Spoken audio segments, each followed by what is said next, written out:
Magandang araw sa lahat. Ako si Dr. Luis Fernando Garcia. Ngayon ay susuriin natin ang paksa 10 pagkain na nagpapaunlad sa iyong MGA bato. Paano ito inumin bato? Ngayon matututunan mo ang 10 pinakamahusay na pagkain para mapabuti ang kalusugan ng iyong mga bato. Ang dalawang organong panlinis na kasing laki ng kamao na sumasala ng mga basura, sobrang tubig at toxins mula sa iyong dugo araw-araw. Tinutulungan din nila na kontrolin ang presyo ng dugo, balansehin ang electrolytes at gumawa ng hormones. Ang mga bato ay mahalaga para sa iyong pangkalahatang kalusugan, ngunit kung minsan ay maaring masira dahil sa iba't ibang dahilan tulad ng diabetes, mataas na presyo ng dugo, kidney stones o gamot. Ngunit hindi ito dapat mangyari.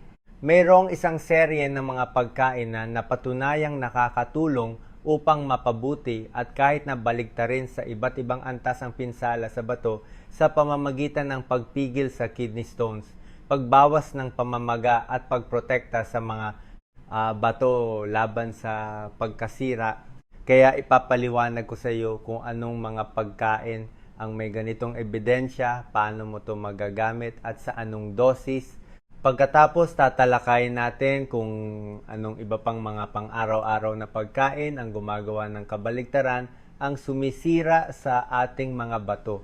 Mahalagang tandaan na kung nakakaranas ka ng mga sintomas ng pinsala sa bato na tatalakayin natin bago ka uminom ng anumang pagkain o lunas, kumonsulta muna sa iyong doktor upang malaman ang sanhi ng mga sintomas na to sa iyong katawan. Ngayon, magugulat ka kung gaano kalaki ang pagpapabuti ng kalusugan ng iyong mga bato sa pamamagitan ng pagdaragdag ng 10 pagkain na ito sa iyong pang-araw-araw na dieta. Una, meron tayong mga blueberries, maliliit, matingkad na asul na berries, na kilala sa mataas na nilalaman ng antioxidants tulad ng anthocyanins na nakakatulong na maiwasan ang mga impeksyon sa urinary tract sa pamamagitan ng pagpigil sa bakterya na dumikit sa mga dingding nito at magdulot ng impeksyon. Bukod pa rito, nilalabanan ng mga prutas na ito ang pagbuo ng kidney stones salamat sa mataas na nilalaman ng citric acid na nakakatulong na matunaw ang mga batong ito at maiwasan ang paglitaw ng mga ito. Ngunit hindi lang iyon ang blueberries ay maaari ding makatulong na protektahan ang mga bato mula sa oxidative damage. Ang mga antioxidants sa blueberries tulad ng anthocyanins at vitamina C ay nagpapawalang bisa sa mga free radicals sa mga cell ng iyong bato. At sa gayon ay nakakatulong na maiwasan ang maagang pagtanda ng mga organong ito. Pangalawa, meron tayong mansanas, ang prutas na simbolo ng kalusugan at kapakanan mula pa noong sinaunang panahon. Hindi nagkataon na ang popular na kasabihan ay isang mansanas sa isang araw ay nagtataboy sa doktor. Ang mga mansanas ay puno ng mahahalagang antioxidants para sa mga bato tulad ng vitamina C at quercetin. Ang mga sustansyang ito ay nagsisilbing kalasag, pinoprotektahan sila mula sa pinsala, pamamaga at impeksyon. Bukod pa rito, mayaman sila sa fiber na bumubuo ng isang gel sa bituka na sumisipsip ng asukal at kolesterol at sa gayon ay pumipigil sa dalawang ito na makarating sa iyong dugo at inilalayo sila sa maliliit na daluyan ng dugo ng iyong mga bato. Ngunit hindi lang iyon ang mga mansanas. Ay meron ding ACE sa kanilang manggas, ang pectin. Ang fiber na to ay maaaring sumipsip ng toxin sa iyong digestive system bago sila makarating sa iyong mga bato. At dahil ang mga mansanas ay mayaman sa tubig at mababa sa sodium, nakakatulong sila na alisin ang sobrang likido at asin at sa gayon ay binabawasan ang trabaho ng iyong mga bato sa pamamagitan ng pagbawas ng dami ng mga sangkap na kailangan nilang salain. Higit pa rito nakita na ang mga taong kumokonsumo ng mas maraming fiber ay may mas mababang panganib na magkaroon ng chronic kidney disease. At para masulit ang mga benepisyo na ito, subukang isama ang hindi bababa sa isang medium na mansanas bawat araw At ang pinakamahalaga, huwag alisin ng balat dahil doon nakakonsentra ang karamihan ng mga antioxidants at fiber. Pangatlo, meron tayong repolyo, isang gulay na napakayaman sa bitamina, mineral at antioxidant epekto sa mga bato. Bukod pa rito ang gulay na ito ay pinagmulan ng fiber at anthocyanins, ang mga pigment ng halaman na ibinabahagi nito sa blueberry at nagbibigay sa purple na repolyo ng matingkad nitong kulay na reddish purple. Ngunit hindi lang iyon, ang repolyo ay isa ring mahusay na pinagmulan ng vitamina C, isang antioxidant na nagpapalakas sa iyong immune system at nilalabanan ang pinsala sa cell na dulot ng free radicals.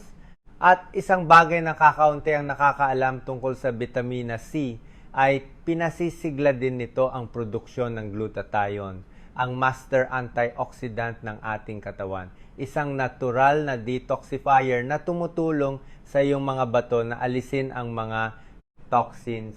At paano natin masusulit ang repolyo? Maaari mo itong kainin ng hilaw, sa mga salad, o lutuin sa mga sopas, nilaga o stir fry. Ang pagiging versatile ng gulay na to ay nagbibigay daan sa iyo na madali itong isama sa iyong pang-araw-araw na buhay sa maraming paraan. Susunod, meron tayong turmeric, isang ginintuang pampalasa na madalas nating nakikita sa lutuing Asyano at Indian, at ang curcumin ang aktibong sangkap ng pampalasa na ito. Bukod sa pagiging isang malakas na antioxidant, ay kilala sa anti-inflammatory action nito na may proteksyon na epekto sa mga sel ng bato, ang mga sundalo na responsable sa pagsasala ng ating dugo at paggawa ng ihi ng walang pahinga. Sa katunayan, nakita na ang curcumin ay maaaring maging kapaki-pakinabang sa pagpigil sa ilang sakit sa bato tulad ng diabetic nephropathy, isang karaniwang komplikasyon sa mga taong may diabetes. Ngayon, para ubusin ito, maaari nating makita ang curcumin ng direkta bilang suplemento, ngunit gayon din sa parehong turmeric powder. At para sa mas mahusay na pagsipsip, ipinapayong ihalo ang isang kutsarita ng turmeric sa isang quarter ng kutsarita ng ground black pepper 3 beses sa isang araw, dahil ang kombinasyong ito ay nagpapataas ng asimilasyon ng curcumin. Panlima, meron tayong pipino, isang gulay na hindi lamang mayaman sa fiber kundi 95% din tubig, isang bagay na mahalaga para sa kalusugan ng ating mga bato. Tandaan na ang mga bato ay nangangailangan ng tubig upang salain ang dugo at alisin ang mga basura mula sa ating katawan sa pamamagitan ng ihi.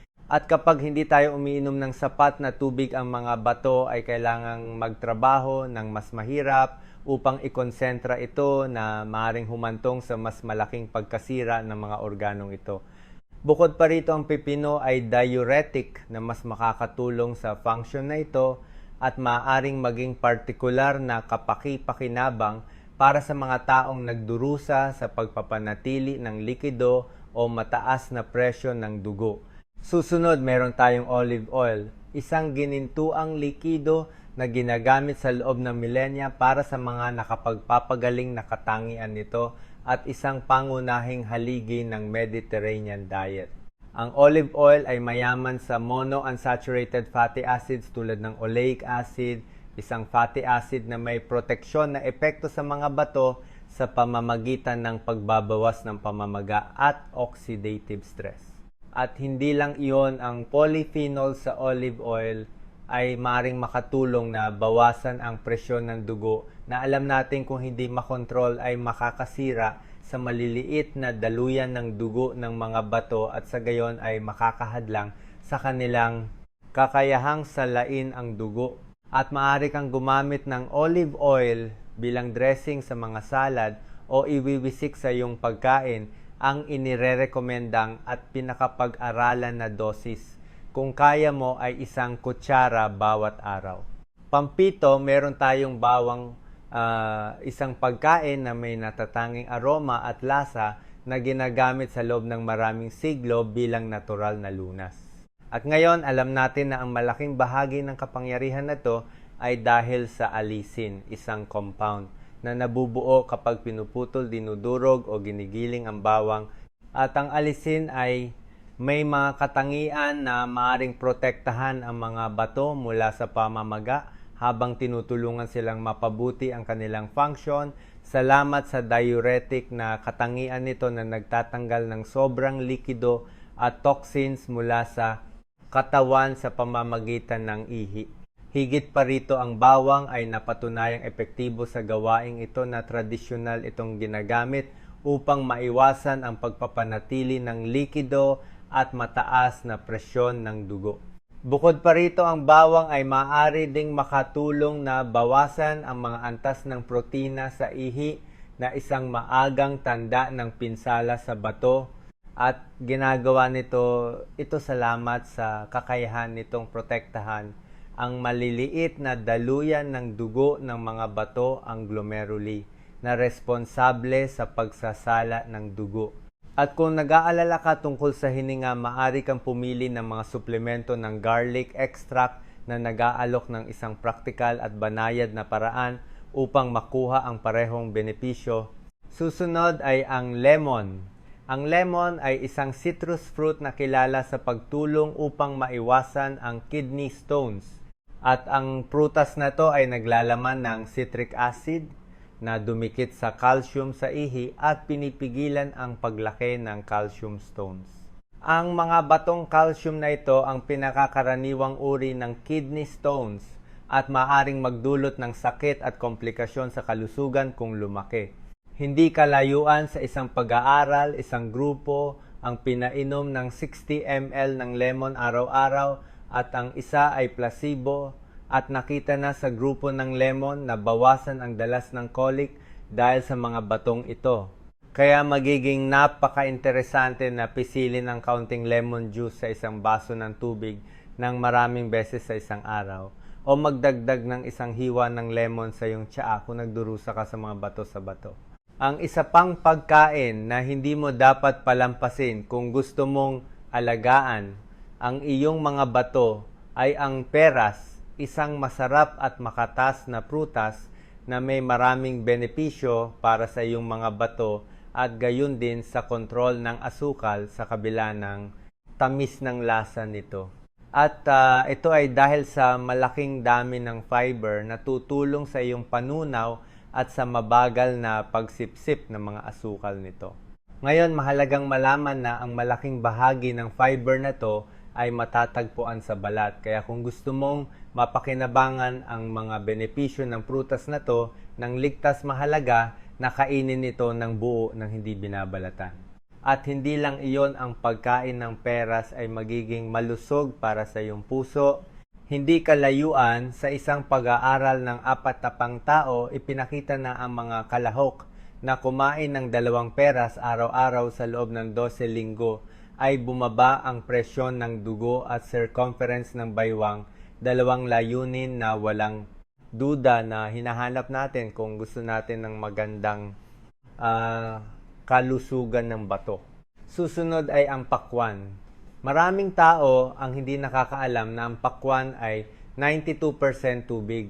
Nakakatulong ito sa iyo na gumawa ng mas maraming ihi, alisin ang mga basura mula sa mga bato at panatilihing malinis at gumagana ang mga ito.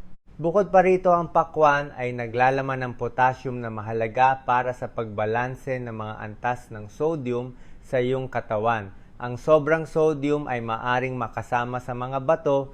Ito ay dahil nagiging sanhi ito ng pagpapanatili ng likido at nagpapataas ng presyon sa kanila na nagdudulot ng pamamaga at iba pang problema tulad ng mataas na presyon ng dugo. At higit pa rito, ang pakwan ay mayaman din sa lycopene, isang malakas na antioxidant na maaring pamilyar sa iyo dahil sa kakayahan nitong protektahan laban sa cancer sa bato bukod sa iba pang mga benepisyo. Kaya kung gusto mong alagaan ang iyong mga bato, huwag mag-atubiling isama ang pakwan sa iyong dieta. At ang inirerekomenda ay 1 hanggang 2 tasa ng pakwan bawat araw, maliban kung meron kang advanced kidney disease kung saan inirerekomenda na limitahan ang pagkonsumo sa kalahati o 1 tasa dahil sa nilalaman nitong potassium. Ngayon, bago natin tingnan ang mga karaniwang pagkain na pinakamasamang nakakasira sa iyong mga bato, araw-araw narito ang 3 simpleng gawi upang panatilihin silang malusog. Una, mag-hydrate. Dapat kang uminom ng sapat na tubig dahil mahalaga to para sa tamang paggana ng iyong mga bato. Nakakatulong ang tubig na matunaw ang mga toxins at waste products sa dugo na nagpapadali sa pagtanggal ng mga ito sa pamamagitan ng ihi. At kapag hindi ka umiinom ng sapat na tubig ang iyong mga bato, ay kailangang magtrabaho ng mas mahirap upang salain ang dugo na maaaring humantong sa mas mataas na panganib ng kidney stones at iba pang komplikasyon. At kung nahihirapan kang uminom ng tubig lang, maaari mong lagyan ito ng lasa ng mga hiwa ng lemon pipino o kahit ilang dahon ng mint. Pangalawa, kontrolin ang presyon ng dugo. Ang mataas na presyon ng dugo ay isa sa mga pangunahing kadahilanan ng panganib para sa chronic kidney disease dahil nagdudulot ito ng pinsala sa mga daluyan ng dugo ng mga bato at humahadlang sa kanilang kakayahang salain ang dugo. Kaya kung meron kang mataas na presyon ng dugo, mahalaga na kontrolin ito sa tulong ng iyong doktor. Ang isa pa ay ang kontrol ng asukal sa dugo.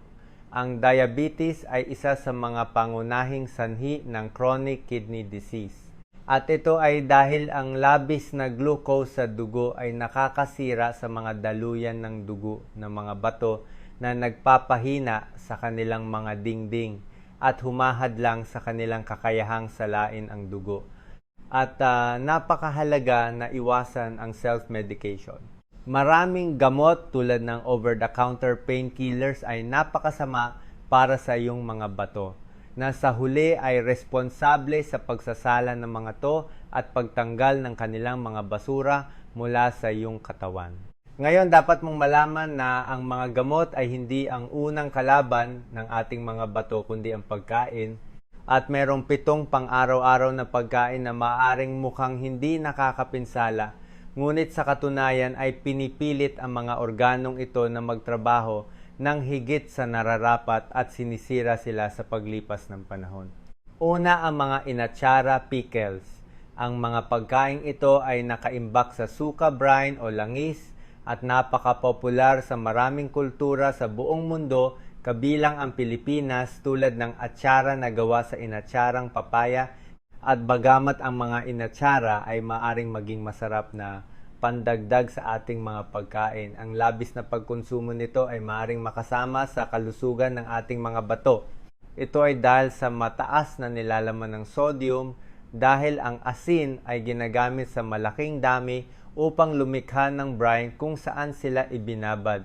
Alam natin na ang sodium ay hindi masama sa sarili nito at kailangan ito ng ating katawan upang gumana. Ngunit ang problema ay karamihan sa atin ay kumokonsumo na ng higit sa kailangan natin sa dieta. At kung magdaragdag tayo ng mga pagkaing mayaman sa asin, ang ating mga bato ay kailangan magtrabaho ng mas mahirap upang salain at alisin ito sa pamamagitan ng ihi na sa paglipas ng panahon ay nakakasira sa kanila at nagpapataas ng ating panganib ng mataas na presyon ng dugo. Kaya kung gusto nating alagaan ang ating mga bato, mahalaga na bawasan ang pagkonsumo ng mga inatsara at iba pang pagkaing mayaman sa sodium tulad ng inasinang mani salted peanuts o iba pang mas nakakapinsalang pagkain na tatalakayin natin mamaya. At para dito, isang simpleng hakbang ay tingnan ang label ng binibili mo at huwag lumampas sa pagkonsumo ng 200-300 mg ng sodium bawat araw na itinatag bilang limitasyon. Pangalawa, ang mga hilaw na spinach. Bagamat ang spinach ay isang pagkain na puno ng bitamina, mineral at antioxidants at nagbibigay sa iyo ng mahalagang benepisyo, naglalaman din ito ng isang compound na maaaring makasama sa iyong mga bato, ang oxalic acid. Ang sangkap na to ay natural na matatagpuan sa iba pang halaman tulad ng kale o almonds, at sa normal na dami, hindi ito karaniwang nagdudulot ng problema. Ngunit kung madali kang magkaroon ng bato sa bato, ang pagkonsumo ng mga pagkaing mayaman sa oxalates ay maaaring magpataas ng iyong panganib na magkaroon ng mga batong ito. At ito ay dahil ang mga sangkap na ito ay dumikit sa calcium sa ihi at bumubuo ng mga kristal na sa paglipas ng panahon ay maaaring lumaki at maging tunay na bato na nagdudulot ng sakit, impeksyon sa urinary tract at sa pangmatagalan ay nakakasira sa mga bato. Ngayon, hindi lahat ay may parehong panganib na magkaroon ng mga batong ito at depende ito sa mga kadahilanan tulad ng iyong genetics at hydration. Ngunit kung alam kong madali akong magkaroon ng problemang ito, mas mabuting limitahan ang pagkonsumo ng hilaw na spinach dahil ang isang mahusay na alternatibo ay ang pag-steam nito dahil sa loob lamang ng 10 minuto ng pagluluto. Karamihan sa mga oxalate ay nawawala. Pangatlo, ang mga pinatuyong prutas. Alam nating lahat na ang mga sariwang prutas ay isang pangunahing haligi ng anumang malusog na dieta. Mayaman sila sa bitamina, mineral at antioxidants. Ngunit kapag inalis natin ang tubig mula sa prutas, ang nilalaman nito sa asukal ay nagiging konsentrado. Hindi ito magiging problema kung kumain ka ng ilang pinatuyong mangga o pinatuyong abukado sa mga espesyal na okasyon, ngunit dapat mong malaman na ang labis na asukal na kanilang idinudulot ay magiging isang malaking kalaban ng iyong mga bato kung ikonsumo mo ang mga to araw-araw. Higit pa rito, kapag kumonsumo ka ng puting asukal, brown sugar, tubo o kahit pulot na 80% asukal, ginagawa ng iyong katawan ng lahat upang magamit ito ng maayos. Una, tinutulungan ng insulin ang glucose na makarating sa iyong mga cell na susubukan tong gamitin upang gawing enerhiya. Ngunit kung meron ka ng sapat na enerhiya at hindi mo kailangan ng glucose sa sandaling iyon, susubukan itong iimbak bilang glycogen sa iyong atay at kalamnan.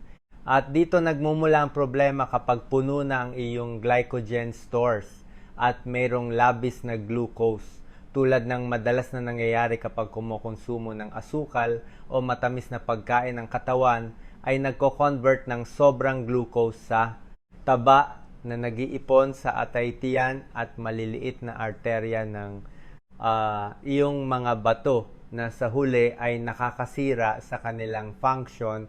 Susunod ay ang mga soft drinks, mga popular na inumin na nagtatago ng madilim na bahagi na hindi lamang tungkol sa dami ng asukal nito.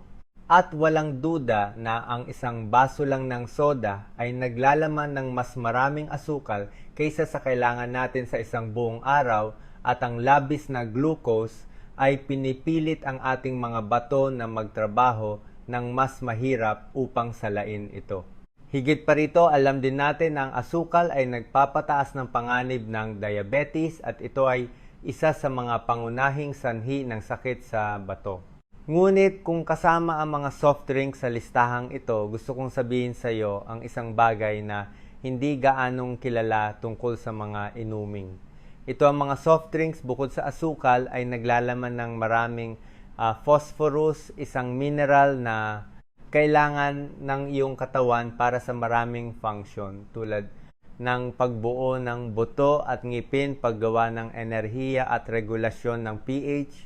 Ngunit ang issue ay kapag merong labis na phosphorus sa dugo, ang iyong mga bato ay kailangan magtrabaho ng mas mahirap upang alisin ito na humahantong sa pagkasira nito sa pangmatagalan.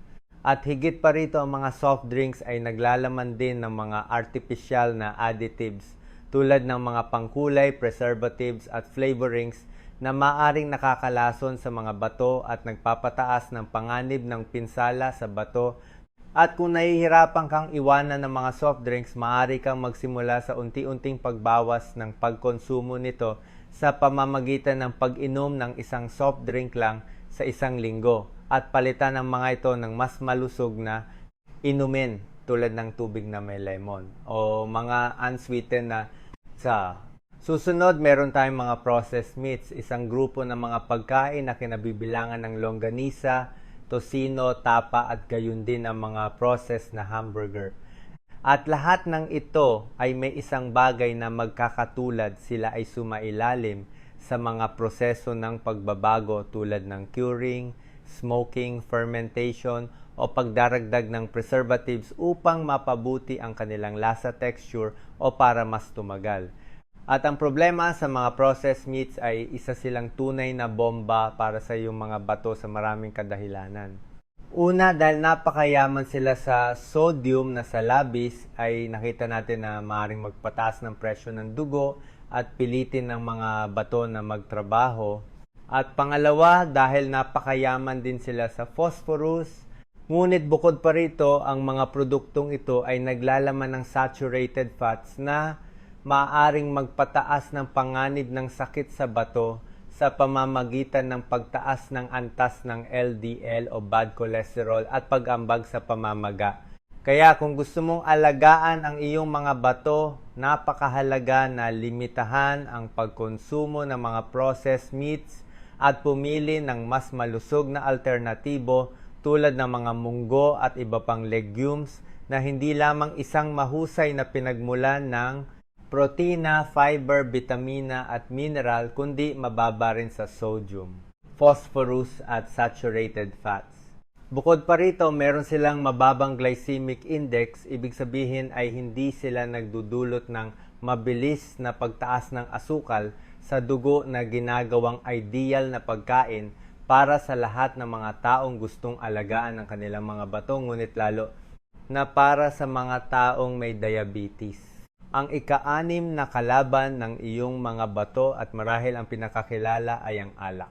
At ang nangyayari dito ay ang alak ay isang sangkap na nagiging sanhi upang ang iyong mga bato ay magtrabaho ng mas mahirap upang iproseso ito at sa kalaunan ay labis na nagiging sanhi ng pagkasira nito. Ngunit ang pinsala ng alak ay hindi limitado dito. Ang likidong ito ay nakakalason din sa mga cell ng bato ang nephrons at maaaring magdulot ng pamamaga at pangmatagalang pinsala. Ngayon, gaano karami ang labis na alak? Ang issue dito ay nakita natin na ang dami ng alak na maaaring makasira sa mga bato ay nag-iiba sa bawat tao at depende sa mga kadahilanan tulad ng genetics, edad o pangkalahatang kalusugan. Kaya kung gusto nating alagaan ang maliliit na organong ito, pinakamahusay na limitahan ang pagkonsumo nito hanggat maaari. Susunod, meron tayong puting bigas, isang pagkain na naging pangunahing pagkain sa dieta ng maraming kultura sa buong mundo, kabilang ang Pilipinas, at madalas nating itinuturing na isang malusog at madaling opsyon. Ngayon, ang puting bigas ay isang refined grain kung saan inalis ang bran at germ na siyang pinakamalusog na bahagi at sa gayon ay nawawalan tayo ng malaking dami ng fiber, vitamina, mineral at antioxidants. At isa pang nangyayari sa puting bigas ay meron itong napakataas na glycemic index na nangangahulugang kapag kinain mo ito, mabilis itong nagiging asukal sa loob ng iyong katawan, kaya ang iyong mga antas ng glucose ay mabilis na tumataas. At ang lahat ng labis na asukal na iyon ay nag-iipon sa bloodstream. Bukod pa rito, ang pagkain ito ay mababa sa fiber na maaaring mag-ambag sa constipation. At kung nagtataka ka kung ano ang kinalaman ng constipation sa iyong mga bato, lumalabas na kapag ang dumi ay naiipit sa bituka, ang mga toxins at waste products nito ay nag-iipon sa iyong digestive tract at sa kalaunan ay muling sinisip-sip ng katawan na upang alisin ang mga sangkap na ito ay dadalhin sila sa mga bato. At hindi lang iyon, ang puting bigas ay maaring mayaman sa arsenic, isang heavy metal na nag-iipon sa grain na to sa panahon ng paglilinang nito at maaring nakakalason sa mga bato. Kaya kung gusto mong alagaan ang kalusugan ng bato, magandang ideya na bawasan ang pagkonsumo ng puting bigas.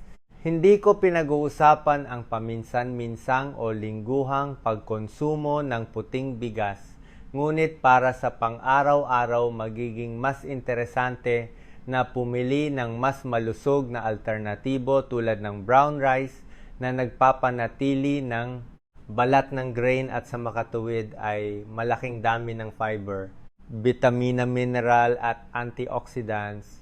At para maalis ang arsenic, nakita ng ideal ay pakuluan ito gamit ang 6 o higit pang tasa ng tubig para sa bawat tasa ng bigas. Pagkatapos ay alisin ang likido kapag tapos na. Sa ganitong paraan, pinakikinabangan natin na ang arsenic ay natutunaw sa tubig na nangangahulugang ito ay kakalas mula sa grain at mananatili sa likido sa panahon ng pagluluto. At hindi ito nagtatapos dito. Kung gusto mong lumayo pa sa pagtanggal ng arsenic, ang proseso ng paghuhugas bago ang pagluluto ay mahalaga. Hugasan ng mabuti ang bigas, banlawan ng paulit-ulit ng tubig hanggang sa ang likido ay maging kasing linaw. Hanggat maaari, sa gayon ay aalisin mo ang mga labi ng arsenic at iba pang sangkap tulad ng pesticides na karaniwang mas konsentrado sa ibabaw ng grain na ito. Mag-ingat ka.